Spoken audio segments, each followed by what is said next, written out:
42 बंदे को ढूंढ किसी तरह इससे मिलो, इसका रिव्यू करना है यार। कमाल गाड़ी है।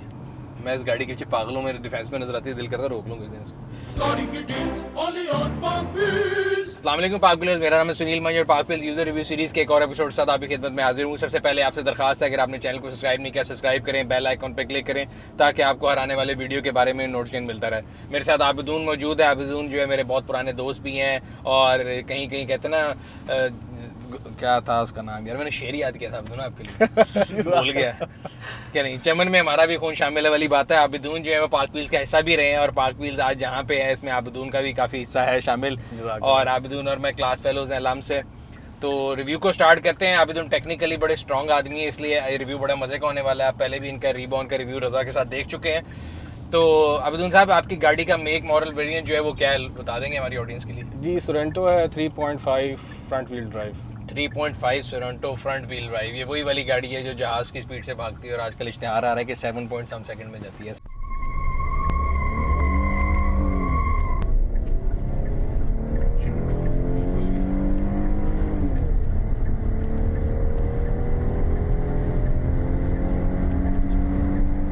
अगर आप अपनी गाड़ी बेचना चाहते हैं तो पाक व्हील्स पर अभी ऐड लगाएं। डे लाइट में पिक्चर्स लें, ऐड पर गाड़ी की मुनासिब कीमत रखें, गाड़ी की मुकम्मल तफसील लिखें और एक्टिव फोन नंबर देकर ऐड पोस्ट कर दें। क्विक ऑफर के लिए अपना ऐड फीचर करवाएं और 40 लाख जेन्युइन खरीदारों तक रसाई हासिल करें। ऐसे ही है जी, ऐसे ही। अच्छा, हम अपने यूजर्स के लिए हमेशा परचेज डिसीजन समझने की कोशिश करते हैं। तो आपने जब गाड़ी ली है, ये 2021 है? ये 2022 में मैंने 22 में ली है, तो यानी अभी इस साल ही ली है। तो आपने जब गाड़ी खरीदनी थी तो आपके पास कोई एक बजट था, एक स्पेसिफिक क्योंकि लीग ऑफ कार ढूंढ रहे थे कि एक सर्टन पैसों के साथ जा रहे थे, क्या प्रोसेस था कि आपने गाड़ी finally you ended up buying this? I know, मतलब मेरा भी उसमें मशवरा शामिल था जी। लेकिन क्या वजह थी आपने ये, यानी प्रोसेस क्या था उसका पूरा? मेन रीज़न तो इसका ये था कि हमें एक प्रॉपर 7 सीट व्हीकल चाहिए थी। ठीक है। क्योंकि हमारे घर की जो फैमिली की नीड थी वो 5 सीट से पूरी नहीं हो रही थी। ठीक है। और हमें उसकी वजह से बड़ी प्रॉब्लम हो रही थी। तो मतलब मैंने सिविक बेच के ये लिया जो 8th जनरेशन थी और वो मुझे बड़ी पसंद थी। सही है। उसको बेचने की मेन रीज़न यही थी कि हमें 7 सीट्स चाहिए थी। ठीक है। अच्छा, जब अगर 7 सीट की बात करें तो 7 सीट के अंदर हमारे पास ऑप्शन थी ग्लोरी 580 प्रो जी, सोरेंटो जी। और क्या क्या था? जब मैंने खरीदी है उस वक्त मार्केट में टीगो प्रो भी आ गई थी, मतलब इन द सेंस के टीगो 8 प्रो अवेलेबल थी, यानी ऑप्शन थी।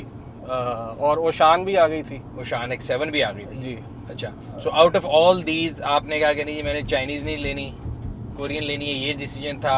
या जो पावर का फैक्टर था, बिकॉज सबसे बड़ा इंजन साइज इस गाड़ी का मेरा ख्याल है इस सबसे बड़ा इसी का इंजन है और अगर पावर और टॉर्क के फिगर्स देखें तो वो भी इसके सबसे ज़्यादा तो है। ये रीज़न थी?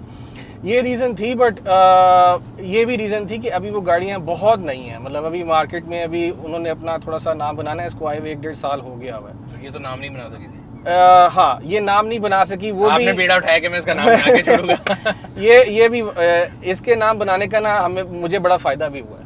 मतलब एक value to money wise value proposition में जब हमने डिस्कस किया था कि जितने पैसों में मिलेगी, ठीक है। एक तो ये, दूसरा ये कि आप अगर पे ऑर्डर लेके जाएं तो वो आपको गाड़ी की चाबी हाथ में दे देते हैं। मतलब ये भी बड़ा फायदा, बिकॉज मैं तो हमेशा कहता हूँ कि 8 महीने का तो खुदा ना खास्ता हमें जिंदगी का नहीं पता, जो 8-8 महीने की वेट देते हैं। I can never go and book का कार जिसमें मुझे 8 महीने का वेटिंग टाइम मिले। इसकी डायनामिक्स एग्जैक्टली उल्टी हैं। पूरी गाड़ी जो पाकिस्तान की कार इंडस्ट्री है उससे लिटरली रिवर्स है। पुल वर्सेस पुश है, ये पुश में मिल रही है। हाँ जी, ये this is the only car I think जो पाकिस्तानी इंडस्ट्री में है। और मतलब अगर इसको एज अ व्हीकल इवेल्युएट किया जाए कि इसमें कोई टेक्निकल इशू कोई सीरियस है या कोई इसमें और प्रॉब्लम है तो वो सच नहीं है। मतलब गाड़ी it's a very nice car. हाँ, the resale definitely is not a strong point in this vehicle. चले अभी आगे चलते हैं ना उसके ऊपर। सबसे पहले तो ये है कि इंजन साइज 3.5 है। तो एक और कंसिडरेशन जो मुझे लगता है इस गाड़ी के ना बिकने की है स्लो सेल की वजह है कि लोग इसको फॉरन कंपेयर करते हैं ग्रैंड कार्निवल के साथ। वो जो कियाई की है, सेम इंजन है जी। और लोग कहते हैं कि यार अगर इतने पैसों में ये लेनी है, because it was launch eight 85 और उस टाइम वो 95 की थी। ऐसे ही 10 लाख के फर्क में गाड़ी की लुक का, साइज का, सीट्स का बहुत ज्यादा फर्क था। और क्योंकि इसका भी जरा स्टाइल जो है वो थोड़ा स्मार्ट से बॉक्सी की तरफ जा रहा है, ऐसे ही है, तो लोग कहते हैं मिनी वैन स्टाइल भी हाँ, लोग तो कहते हैं। एमपीवी में जा रहा है तो फिर ग्रैंड कार्निवल ही क्यों ना ले लें। तो आपने ग्रैंड कार्निवल का नहीं सोचा? ग्रैंड कार्निवल का इसलिए नहीं सोचा कि at the time of purchase इसमें और ग्रैंड कार्निवल की प्राइस में बड़ा सिग्निफिकेंट डिफरेंस आप तो तकरीबन मेरा ख्याल है 25 लाख का फर्क। हाँ जी, तो वो काफ़ी सिग्निफिकेंट डिफरेंस आया था। प्लस ऑलरेडी लाहौर की जो सड़कें ना जिस किस्म की हैं उसमें इसको ड्राइव करना ज़रा डिफिकल्ट है, बड़ी गाड़ी है वो, इससे भी बड़ी है। तो उसकी पार्किंग, उसकी ड्राइविंग जो है ना वो ज़्यादा चैलेंजिंग हो जाती है। और फ्यूल इकोनॉमी का भी इशू होगा, ये फ्यूल एवरेज क्या देती है? सिटी के अंदर ये जो है ना, अगर आप इसको मतलब इकोनॉमी मोड में चलाएं, बड़े हल्के पैर से चलाएं तो ये 6, 6.5, 7 तक चली जाती है। इशू असल में स्टॉप एंड स्टार्ट ड्राइविंग के साथ है। मतलब अगर इसको बहुत मैं हाइपर माइलिंग करके चलाऊं तो ये एवरेज और भी ऊपर चली जाएगी। मतलब मैं 15 भी यहाँ लिखा आ जाएगा। नहीं यहाँ लिखे को छोड़ दें, बट वो जो तरीका होता है हाँ वो नहीं, वो एक्चुअली है नहीं इतनी। अगर बहुत प्यार से चलाएं, यानी आबिदून स्टाइल में 7 आएगा। हाँ, इससे सुनील स्टाइल में 5 ऐसे ही है। अच्छा, और लॉन्ग पे अगर 120 पे चलाएंगे तो ये 10.5 से 11 करती है। अच्छा, 160 पे चलाएंगे तो फिर ये 8 से नीचे आ जाती है। 160 पे क्यों चलाएंगे? 220 पे चलाएंगे तो फिर ये और भी नीचे आ जाएगी। ये आपका वीडियो गेम का शौक सड़क पे भी चल रहा है? 3.5 लिए तो उसको एक दफा टेस्ट तो करना चाहिए। टेस्ट कर लिया है। अच्छा, इसमें एयर बैग्स कितने चाहिए? इसमें 6 एयर बैग हैं। 6 एयर बैग हैं, जो मेरा ख्याल है 3.5 में हैं सबसे ज्यादा एयर बैग, बाकी में कम आते हैं। हाँ जी, बहुत सारी गाड़ियों में इसको 6 इसी वाले अगर हम सोनांटो के तीनों के कंपेयर करें 2.4 में नहीं आते। ठीक है। अच्छा, 2.4 में इन्होंने ऑल व्हील ड्राइव दिया, 3.5 में फ्रंट दिया। आपने एज ए यूजर ये नहीं देखा कि यार ये ऑल व्हील होनी चाहिए थी? मतलब आइडियली स्पीकिंग वो है ना, हजारों ख्वाहिशें ऐसी कि हर ख्वाहिश पे दम निकले। तो मतलब अगर आइडियली स्पीकिंग तो I would have really wanted, इसमें इंटरनेशनली 3.3 लीटर GDI आता है, उसके साथ ऑल व्हील ड्राइव आता है। ठीक है, ये इन्होंने इसमें नहीं दिया। आई थिंक प्रॉब्ली बिकॉज वो कॉस्ट जो है इसकी बहुत ऊपर चली जानी थी। ऑलरेडी 85 पे लॉन्च हुई थी और बिल्कुल फॉर्च्यूनर के साथ साथ थी उस वक्त। और मेरे ख्याल से फेल होने की या जो इसकी लेस डिमांड थी ना उस टाइम पे, उसकी सबसे बड़ी वजह ये थी कि आप फॉर्च्यूनर के साथ हेड टू हेड जा रहे हैं। ठीक है, इंजन 3.5 है, लेकिन ब्रांड लाइक टोयोटा जो कि पाकिस्तान में समझे कि it's a house hold name, well established है। लोग कहते हैं जी गधे दी मोनोग्राम ला दे टोयोटा तो बिक जाती है। तो उसके मुताबिक आप किया लेके आ रहे हैं और आप उससे तकरीबन उतने पैसों में दे रहे हैं, तो ऑब्वियसली नहीं बिकनी थी। और they had to reduce it to 76। कितने की लिया आपने? ये 75 पे आ गई थी इनवॉइस। इसकी अभी भी 75 है। अच्छा, मजे की बात है, बाकी सारी गाड़ियों के लिए डॉलर ऊपर जा रहा है, इस गाड़ी के लिए डॉलर नीचे आया। इसके पीछे जो मतलब जितनी मेरी रिसर्च है, जो मैं मतलब मुझे समझ आती है वो ये है कि इन्होंने जब स्पोर्टेज को लॉन्च किया है, इनकी स्पोर्टेज बड़ी अच्छी गई, इनका चिक्का लग गया। इन्होंने उसके बाद इसकी ठीक ठाक CKD किट्स इंपोर्ट की कि उस वक्त क्योंकि क्रॉस ओवर सेगमेंट में 7 सीटर कोई नहीं थी। Fortuner is not actually a cross over, वो एक मतलब SUV है, एक प्रॉपर SUV है, वो क्रॉस ओवर नहीं है। सही है। इन्होंने उसको कैपिटलाइज करने की कोशिश की। आई थिंक उस पॉइंट पे उन्होंने बहुत ज़्यादा CKD किट्स इसकी इंपोर्ट करके रख ली हैं। और इसी की वजह से आई थिंक अभी तक इसकी उन्होंने प्राइस नहीं बढ़ाई, क्योंकि इनके पास अभी भी वो किट्स पड़ी हैं और उन्हीं को वो बना के मैन्युफैक्चर करके दे रहे हैं। वो छिक्के के बाद सुपर ओवर के चक्कर में थे। हाँ, वो नहीं लगा और वो गेंद सीमा रेखा पार कर गई ऐसे ही। अच्छा, तो वो नहीं हुआ और अब इनके पास एक ग्लट है। इन्होंने मार्केट में काफ़ी ज़्यादा सप्लाई भी दे दी और वो फिर इन्वेस्टर्स ने भी उठाई, बट इन्वेस्टर्स से नहीं बिकी। इस पे ऑन भी लेने की कोशिश की गई, वो नहीं हुआ। वो तो ऑफ पे बिकी। मुझे याद है शुरू में ये 3.5 गाड़ियाँ 15-15 लाख ऑफ पे बिकी। मेरी आपकी डिस्कशन भी, आपको भी ऑफर हुई थी? जी, मुझे भी ऑफर हुई थी। अब आप रिग्रेट नहीं करते अगर उस टाइम में 15 ऑफ पे ले तो 70 की मिल जाती? उस वक्त फिर मतलब मैंने कोशिश की कि मैं ले लूं, पर नहीं हो सकी, सिचुएशन नहीं बनी। बट चले वो तो अब चलते हैं डायनामिक्स के। अच्छा, इसकी जो चीदा ऑप्शन है, एक तो 6 एयर बैग आ गए, पैनोरामिक रूफ है, इलेक्ट्रिक सीट्स हैं, दोनों इलेक्ट्रिक 6 वे है 8 वे है? ये वाली 8 वे है, वो वाली 6 वे है आई थिंक। ठीक है, उसमें लंबा सपोर्ट भी है? इसमें लंबा सपोर्ट है। और इसका जो लेदर का ये जो 2 टोन है, ये भी मेरा ख्याल है खाली इस वाले में ही है? ये सिर्फ 3.5 में भी आता है और ऑल व्हील में भी है। अच्छा, इसका जो हेड यूनिट है ये बड़ा को कलरफुल लग रहा है। मैंने जब देखी थी तब तो ये मुझे लग रहा था डॉस कमांड वाले ज़माने की चीज़ थी, ब्लैक एंड वाइट। ये एप्पल कारप्ले चल रहा है और मैंने इसको वायरलेस किया हुआ है। तो ये आपकी जो टेक्निकल गेमें है ना, ये आम आदमी कर सकता है? बड़े आराम से कर सकते, कोई मसला नहीं है। अली एक्सप्रेस से एक चीज़ है, वो आप खरीद के अपने पास मंगवाएं। जैसे मैं तो ये अली एक्सप्रेस जो है, मैं जब ऑनलाइन गया, जब मैं अली एक्सप्रेस से कोई चीज़ परचेज का बटन दबाता हूँ, मुझे लगता है वो चीने मीने आगे से अजीब से स्टार आए थे कि पता नहीं मेरा कंप्यूटर हैक हो जाएगा, मैं छोड़ देता हूँ। कभी कभार मैंने अली एक्सप्रेस से पिछले 2-3 साल में बड़ा कुछ मंगवाया। मेरे पास पिकांटो भी है, मैंने उसमें बड़ा कुछ उसमें से लगा के डाला भी है। हमने वीडियो बनानी है। जी जरूर। अच्छा, ये आपने क्या डिवाइस मंगाई है जी? ये एट ऑटो की है। ये बेसिकली किसी भी OEM हेड यूनिट को जिसमें कारप्ले वायर्ड कारप्ले, अक्सर गाड़ी में वायर्ड आ रहा है ना, तो वायर्ड को ये वायरलेस कर देती है। और ये कितने की डिवाइस है? ये 11,000 रुपए की।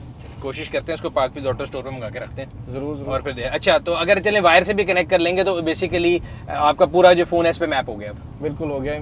मेरे लिए तो ये बड़ी एक इम्पोर्टेंट चीज़ है। मतलब जो कभी कोई कार को जब मैं एवेल्यूएट कर रहा होता हूँ तो की डिसीजन पॉइंट्स में मेरे लिए ये बड़ा इंपॉर्टेंट है कि हेड यूनिट एंड्रॉइड ऑटो और कारप्ले सपोर्ट करता है कि नहीं, मैं थोड़ा रिलाई कर रहा हूँ। सही। अच्छा, गर्मियाँ बड़ी हैं और इसकी आप पैनोरामिक रूफ को अगर खोलते हैं तो एसी की परफॉर्मेंस कैसी है इसकी? एसी की परफॉर्मेंस की बहुत अच्छी है। इसकी थर्ड रो में भी अलग एसी है ना, मुझे याद है इसके स्विचेस जो है, बल्कि मैंने पिछले दिनों वो उसका रिव्यू किया टिगो 8 प्रो का, मुझे ऐसा लगा मैं इसकी इतनी बैठ गई। सो इसीलिए मैं इफ़ यू आस्क मी, इसका जो रियल कंपटीशन है ना, जो आगे इसको फेस करना है वो टिगो 8 प्रो ही है, बाकी कोई इसका कंपटीशन नहीं है। फॉर्च्यूनर तो वैसे ही यार अगर कंपटीशन के तौर पे देखा जाए अब्दुल साहब तो ऑप्शन में तो इससे बहुत ऊपर है। आई एग्री, मैं डैश कह रहा हूं ये उसमें सोनी का साउंड सिस्टम और Tigor 8 pro is a well reviewed car. बहुत सारी इंटरनेशनल मार्केट्स में वो अब उन्होंने अपना नाम भी बनाना शुरू कर दिया। तो इट रियली डिपेंड्स कि ये जो निसान गंधारा आई थिंक जो उनका लोकल पार्टनर है वो उसको कैसे लेके चलता है। वो आई थिंक इस मार्केट में एक अपना हाँ, बट वही इंजन 1500 सीसी 1600 सीसी जीडी है वर्सेस वो टीजीडी है 1.6 3.5। तो वो फिर डिस्कशन इस बात पे चली जाएगी कि naturally aspirated versus turbocharged engines in Pakistan. उसमें बट उसकी फ्यूल एवरेज जो वो क्लेम करें वो उससे डबल से भी ज्यादा है। वो छोटा जो इंजन, वो फ्यूल एवरेज उसकी सिटी ड्राइव। बट आपको मजे की बात बताऊं, एक और मजे की बात बताऊं, मैंने उस गाड़ी का 0 to 100 की है, पता है कितना है?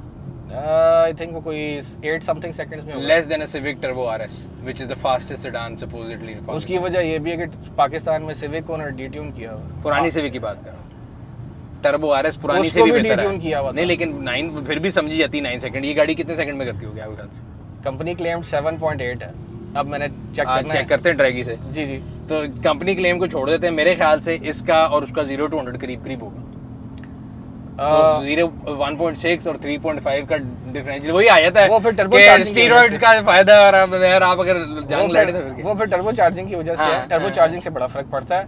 बट ये एक V6 है और इसका जो पावर डिलीवरी कर्व है वो बड़ा लीनियर होता है। यार इससे दुनिया में प्यारा 80 सीरीज नहीं हो सकता।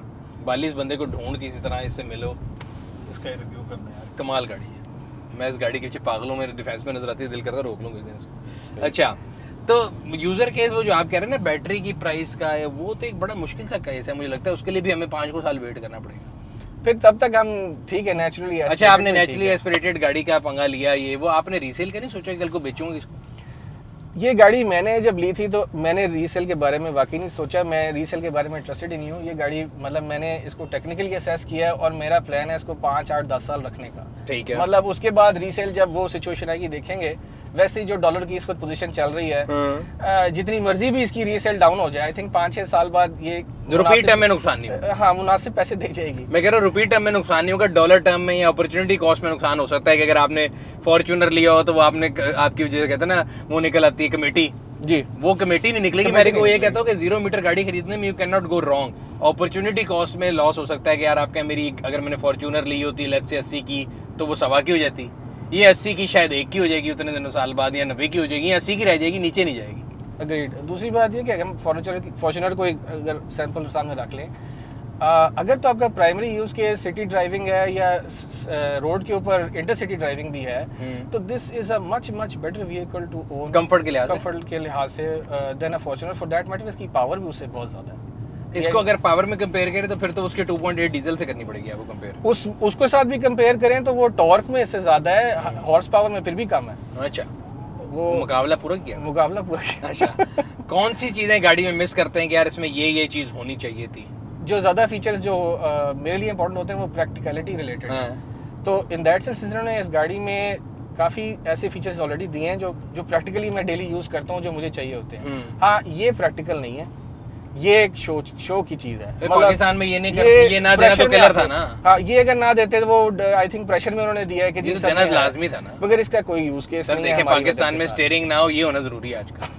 बस ये इसकी जगह अगर इसमें ऑल व्हील ड्राइव देते वो मेरे ख्याल से ज्यादा यूजफुल चीज थी। देखता है ये डिफेंस गुलबर्ग की सड़कों पे चलाने के लिए गाड़ियां लेनी है लोगों ने, ऑल व्हील ड्राइव भी नहीं चाहिए वो, बल्कि आपके नुकसान सही है, ये तो वो उसकी फ्यूल कंजम्पशन ज्यादा है। वही तो मैं कह रहा हूं, तो वो तो सही किया ना। आप मिस क्या करते हो? आप कह रहे हैं कि 50% इन्होंने निकाल दी, उनमें से कुछ चीज मिस करते हैं, या उनके अलावा बंदा कहता है यार मैं अगर गाड़ी बनाता इसमें ये होता, रिडार होता, पार्किंग सेंसर होते, वो ऑलरेडी दिए हुए एडेप्टिव क्रूज कंट्रोल। दूसरी चीज जो मैं इसमें मिस करता हूं, इसमें आई थिंक आप खास तौर पे में बत्तियां तोड़ी ऐसे तोड़ दी। अच्छा, अडेप्टिव क्रूज कंट्रोल आप आई थिंक खास तौर पे M2 पे जब ड्राइव करते हैं ना, एडेप्टिव क्रूज कंट्रोल मिस करते हैं। हाँ, वो ऑडियो की इसमें- क्वालिटी कैसी है? ऑडियो की क्वालिटी इसकी अच्छी, बहुत अच्छी है। ये हेड यूनिट जो रिवर्स कैमरा भी ठीक है कि रिवर्स कैमरे के अंदर भी जूम करना पड़ता है? नहीं इसका रिवर्स कैमरा की क्वालिटी भी बहुत अच्छी है। अच्छा, जो किया का ये OEM हेड यूनिट है ना, ये 7 इंचेस का है। वो आजकल जो है ना वो बड़े बड़े 9 इंचेस 10 इंचेस 12 इंचेस के आए हुए हैं। हाँ।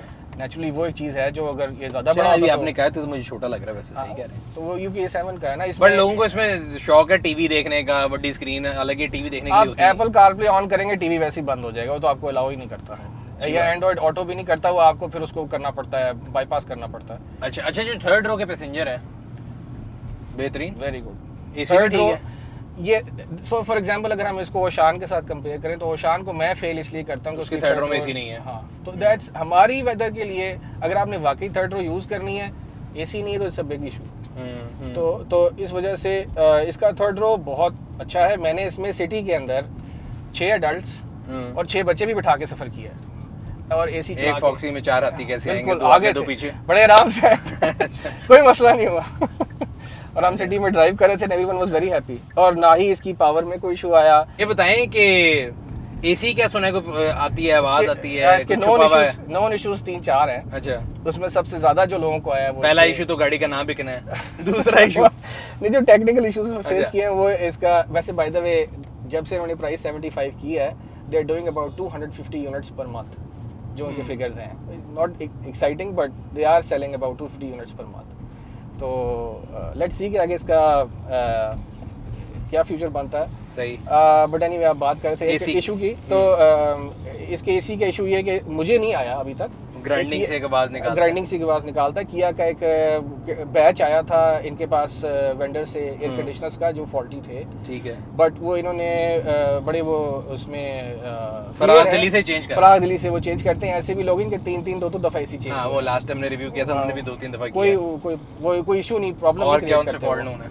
और नॉन फॉल्ट ये इसका जो लोगों ने रिपोर्ट किया है कि जी ये लेफ्ट को जाती है। एक साहब ने कहा कि इसके पीछे के कोई अच्छा, ये आपस की बात हाँ है। जी। मैंने सॉरी अभी बात काट रहा हूँ, I have yet to drive a 0 metre car in Pakistan जो सीधी जाती है। मेरे ख्याल से हमारी सड़कों में हमारी भी issue सड़कें है। भी कहीं लेफ्ट या राइट बहुत जगहों पे मैं इसको चला रहा था, उसका स्टीयरिंग टेढ़ा होता है, हाँ। और मुझे लगता है शायद इसके स्टीयरिंग में कोई इशू है। फिर किसी एक और सड़क पे चला रहा था, उसका स्टीयरिंग बिल्कुल सीधा होता है। तो इस तरह के issues हमारे हैं। सड़कों की पेमेंट और ये भी बनी हुई ऐसी हुई है, मेरा ख्याल है इसलिए वो तो इतना इशू नहीं है। और इसी के अंदर मतलब एक साहब ने रिपोर्ट किया कि इसके टायर्स जो थे वो डी शेप हुए हुए थे। आई थिंक मे बी ये खड़ी रही है यार्ड में भी बनी हुई, उधर हीट में खड़ी रही है, कराची में कुछ टायर्स लोग हैं कौन से? इसमें डले हुए हैं Kumho? हैंकॉक के, अच्छा, Hankook। Diana pro HP2। ठीक है। ऑल वेदर है कि नहीं, ऑल वेदर नहीं है, बट वैसे सॉफ्ट है। और लो प्रोफाइल टायरों में मसला था ना, अब लोग जो है सोनाटा के साथ सबको मसला आ रहा है जी पहिए खराब हो गए। मैंने बड़ी रिसर्च की उसमें कि पहिया खराब है कि मसला क्या है, तो पता ही लगा कि लो प्रोफाइल Pirelli के थे जो टायर। Pirelli P0s थे, बट लो प्रोफाइल थे। तो वो हमारे यहाँ पे खड्डे इतने हैं माशाल्लाह, सड़कें कम और खड्डे ज्यादा हैं, तो जब खड्डे में लगती है ठक करके एकदम वो फूट जाता है। नहीं, इसके तो 18 इंच के नॉर्मल टायर हैं, एज एन फुल प्रोफाइल के हैं। और अभी तक मुझे टायर से तो कोई इशू नहीं आया, ना ही मुझे कोई इतना ये महसूस हुआ है कि ये एक तरह से अच्छा, इसकी जो ओवरऑल शेप है वो पिछली बिल्कुल ग्रैंड कार्निवल का बच्चा ही लगती है, पिछली वाली का। वो भी। बहुत ज़्यादा कॉमन है। पिछली लाइटें तो एग्जैक्ट कॉमन लगती है रात को इसमें टाइम, मगर इसकी जो अब 4th जनरेशन की शेप है वो नए वाले से मिलती होगी। वो बहुत ज़बरदस्त। नया वाला ग्रैंड कार्निवल भी देखा ना कितना खूबसूरत। Very nice, very nice. I too agree, उसके अंदर तो फीचर्स ही बहुत। अच्छा, एक ये भी रीजन थी लो सेल की कि पाकिस्तान में पुरानी है, दुनिया में नहीं है। यस, मगर फिर पाकिस्तान में कितना कुछ ही पुराना है, फिर अगर इस तरह चलना है तो। मेरी और अपनी बात कर रहे हैं। और क्या चीज, पुरानी गाड़ियां तो माशाल्लाह देखें नई आना शुरू ये हो गई हैं। होंडा वालों ने भी अब देखें आपके सामने होंडा नई सिटी, सिविक ले आए आप हैं। होंडा सिटी नहीं चला रहे, बताएं। मैं तो चलाता ही नहीं सिटी, लेकिन सिविक तो नई वाली आ गई है ना। हाँ, सिविक नई वाली आ गई, वो स्विफ्ट भी नई वाली आ गई है। Swift- 6 एयरबैग्स Swift के भी साथ। वैसे अगले साल बाय द वे फिर पुराना हो जाना है, और अभी सुजुकी ने अभी ये 10 साल यही शेप चलानी है। क्या बात कर दी है। अच्छा, सर्विसिंग की क्या कॉस्ट आती है? सर्विसिंग की इसकी जनाब इसमें 6 लीटर ऑयल डलता है, और ऑयल और ऑयल फिल्टर जो है वो अभी मुझे कोट हुआ है 17,000 पे। आपने अभी तक कोई सर्विस कराई है इसकी? ज़रूरत नहीं पड़ी, अभी 2,500 चली है, 5,000 पे इसको कराएंगे। वो कह रहे हैं जी आप 3 मंथ्स के बाद इसका हर सूरत ऑयल चेंज कराएं। मैं उनसे इख्तिलाफ करता हूँ इस बात पे। 3 मंथ्स पे कौन सा मैं ग्लोबली क्यों- 6 महीने तक तो वैसी लाइफ है ऑयल की हाँ, सिकनेस ये की। बात मुझे तो समझ नहीं आ रही कि अगर तो मैंने आप नहीं जितना चलाई तो जाएंगे नहीं उतने चलाई। पैसे बनेंगे ना। और सुना इनके सर्विस चार्जेस बहुत ज्यादा हैं, ऑयल चेंज के भी पैसे लेते हैं, हर चीज लेते हैं, बाहर लोग रुमाल भी देते हैं साथ ही पैसे भी अभी देते मैंने पिकांटो को ऑयल चेंज कराया 20,000 में हुआ। हैं। अस्तगफिरुल्लाह मिन, क्योंकि उन्होंने कहा जी एयर फिल्टर भी चेंज होगा, इसका जो है ऑयल फिल्टर भी चेंज होगा, ऑयल भी चेंज होगा, 20,000 का फिर भी नहीं होना चाहिए। एयर कंडीशनर का फिल्टर भी चेंज होगा, सब कुछ चेंज। मैंने अपनी क्लास का कराया परसों 10,900 रुपये लगे। नहीं फिर मैं तो सर अभी देखे हैं। कमाल दिया है वैसे। तो इसका भी इसने महंगा होगा नहीं? हाँ आई एम श्योर। अभी तो सिर्फ ऑयल और सिर्फ ऑयल फिल्टर ही चेंज होना, जब इसका एयर फिल्टर और क्या नाम है लग पते जाएंगे और आएगा बहुत एयर कंडीशनर का फिल्टर आएगा तो it will be very expensive. तो ये बताएं कि पार्ट्स की प्राइसेस के बारे में कोई रिसर्च की? मुझे स्पोर्टेज के पार्ट्स का आइडिया है, तो मुझे ये पता है कि इसके उससे महंगे ही होंगे, तो इसलिए गाड़ी इंश्योर्ड है, इसलिए मैंने इंश्योरेंस से कवर किया। अस्तगफिरुल्लाह, गैर इस्लामी इंश्योरेंस का काम लेते हैं। मैं तकाफुल करा लिया। मजाक कर रहा हूँ ऐसे, तो इसलिए कह रहा हूँ कि बल्कि बड़ी अच्छी चीज़ है। मैं यूजर्स को भी कहूँगा कि अगर आप नहीं, ये इंश्योरेंस गाड़ी कराना तो- चाहते हैं, अगर आपको इस्लामिक इंश्योरेंस लेनी है, तकाफुल की जो ऑप्शंस हैं, कन्वेंशनल इंश्योरेंस की ऑप्शन भी है, और हम लोगों ने एक इंश्योरेंस पेज बना दी है जिसके ऊपर तमाम कंपनी की ऑफरिंग है। आप सबकी ऑफरिंग कंपेयर कर सकते हैं, अपनी मर्जी की कंपनी को कॉन्टैक्ट करके उनसे इंश्योरेंस करा सकते हैं। बट गाड़ियों के पार्ट्स इतने महंगे हो गए हैं कि मेरा ख्याल है इंश्योरेंस के बगैर तो गाड़ी सड़क पे निकालना एक हमाकत है। ये भी है। दूसरा मैंने इसको जैसे ही खरीदा मैंने इसको डायरेक्ट पीपीएफ कराया। हाँ, ये बहुत खूबसूरत सवाल आ गया। आप तो 3-3.5 लाख रुपए खर्चे हैं आप इस पे? तीन के अंदर हुआ। ये जो पीपीएफ होता है ये होता क्या है, ये भी बता दें थोड़ा यूजर के लिए, हमें चले आपकी जो एक्सपर्टीज का फायदा लेते हैं। पेंट प्रोटेक्शन फिल्म जो है वो एक किस्म का एक जैसे हम अपने मोबाइल लेते फिल्म है। हैं हाँ, और इसके ऊपर एक कवर लगाते दिस इज अ हैं, गुड एग्जांपल। ठीक है, मोबाइल के इसका सामने ये ये फिल्म है। एक लगा हुआ है, यहाँ पे कवर सा लगा हुआ है ना। क्लियर So, भी आ रहे ये क्लियर भी है। ये तो खैर मेरे में तो वो आ गए ना, जरा निशान बबल्स आ गए हैं, लेकिन वैसे ही इसको बेसिकली गाड़ी के ऊपर एक आपने कवर लगा दिया, तो जो निशान लगेगा वो इस पे लगेगा, स्क्रीन पे लगेगा, इस तरह वो आपके पीपीएफ शीट पे लगेगा ऐसे ही है। और गाड़ी पे लगेगा। उसमें सेल्फ हीलिंग डिफरेंट कंपनी की है, वो मतलब गर्मी से भी हो जाती है। BMW iX4 की मैं देख रहा था, जो फ्रंट ग्रिल है उसके अंदर भी सेल्फ हीलिंग उन्होंने रखी हुई है। बेसिकली वो उस पर आप निशान डालेंगे वो खुद ही सही हो जाएगी, जादू। वो बिल्कुल ऐसे ही है, ये सेल्फ हीलिंग है। और इसमें स्क्रैचेस और सोल मार्क्स जो हैं अगर वो भी पड़ जाएं तो वो आप धूप में इसको आधा घंटा खड़ा करके चले जाते हैं। तो ये इसका एक तो जादू की जप्फी होगी। यही है इसका एक बेनिफिट है। दूसरा इसका ये है कि मोस्टली सिटी ड्राइविंग में आप मतलब अल्लाह ना करे कभी मेजर एक्सीडेंट हो, बट अक्सर स्क्रैचेस लग जाते हैं। तो वो अब वो सिचुएशन ऐसी होती है कि ना आप उस पूरे पैनल को पेंट करा सकते हैं कि यार ये पूरा पैनल मैं पेंट कराऊं, गाड़ी की वैल्यू इफेक्ट होगी, एक्सपेंस भी होएगा, आपको वो बर्दाश्त करना पड़ता है। तो इसमें पीपीएफ जितना वो खराब हुआ वो उतार के निकाले। वो पीपीएफ वाली बात तो ये कि उसको खुद ही ले लेता है, यानी काफी हद तक तो पीपीएफ वो स्क्रैच लगने नहीं देता। वो जो बच्चे जीरो कांटा खेलते हैं वो खुद ही सही हो जाएगा, सही होता है। तो यहाँ तक कि लोग ऐसे भी करते हैं, चाबी मार जाते हैं खूबसूरती के लिए, खूबसूरती के लिए, तो ये चाबी भी बर्दाश्त कर जाती है। अभी उसने बर्दाश्त नहीं करा था मैं। अच्छा, तो ये पीपीएफ के फवायद है।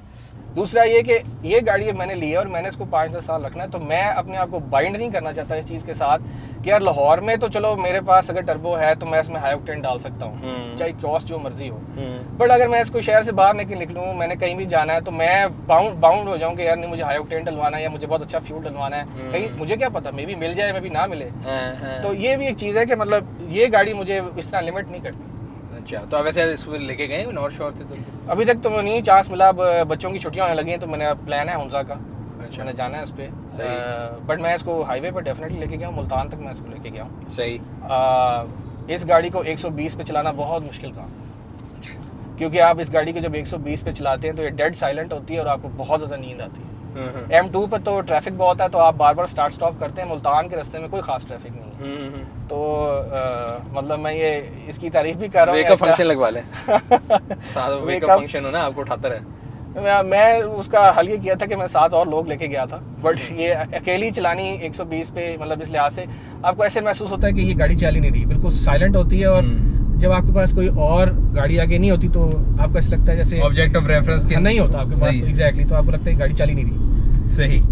तो आपने कहा कि यार लुक्स इतनी मैटर नहीं करती, लेकिन आपने परफॉर्मेंस वाइज इस गाड़ी को बाकी सबसे बेहतर जाना। अगर इन शॉर्ट में समराइज करूँ इस पूरे रिव्यू, परफॉर्मेंस, रिलायबिलिटी, इसका जो भी इस वक्त at this point in time अगर आप किया कर नेटवर्क देख लें कंपेयर टू अदर जो इसके कंपेटिटर्स हैं, वो भी अपने आप को इस्टेब्लिश कर रहे हैं, टाइम लेंगे।